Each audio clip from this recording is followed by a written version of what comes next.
What's up guys? Nandito tayo sa McDo. Bakit? Pero syempre, may meeting kasi tayo today. Meeting natin sa may mga tropa natin at mga developer na mga tropa rin natin. Developer, dev friends. Dev friends. Ayun, syempre may ginagawa tayong app ngayon na secret pa ngayon. Pero next week release na eh. Medyo sobrang hindi talaga lang namin sinasabi kahit sa publiko. Walang painit, walang teaser, walang kahit ano kasi alam mo na, kailangan mauna tayo tsaka first in PH to guys. At sobrang ganda na magiging platform na to kasi para siya sa mga brands, influencers, ganyan. Pero ang kinagandahan dito at pinakamaganda is yung kabilang side ng ecosystem which is kita, makapagbigay ng mga hindi man sa trabaho pero mga extra income para sa mga naka-cellphone lang. So, naka-cellphone lang. So lahat para to sa lahat ng naka-cellphone. Kaya nyo kumita ng extra income for sa mga sarili nyo. So, nandito tayo sa McDo at kinukuha na yung order namin dahil sa tapat ng meeting place sana namin, daming mga stray dogs, ang daming tao. Alam nyo yun. Give back muna tayo konti. So, kita-kits tayo dun, guys. So, yun guys. Napili na namin. Grabe, sobrang daming drinks.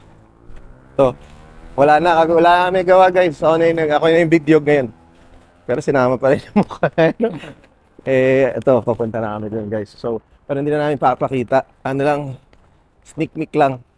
Baka ma-bash tayo kung ano pa sabihin. Pero syempre, para na rin mapakita natin sa ibang tao na tulong-tulong din minsan. May extra lang. So, ayun, sige, teka.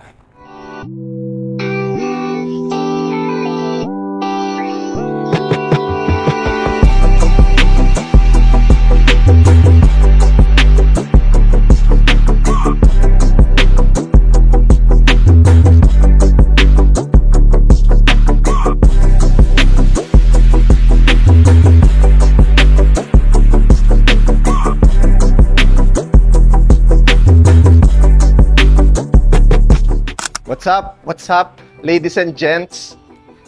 Solid na naging meeting natin. Medyo hindi na kami pa-intro pa.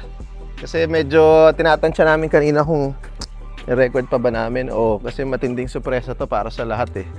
Kumbaga, meron kaming ginagawang app na first in the Philippines and syempre, ang makikinabang dito is mga brands, influencers, celebrities, lahat ng mga gustong sumikat at mag-trending para sa lahat to. So, abangan nyo na lang dahil malapit na next week labas na tayo ng soft opening. So,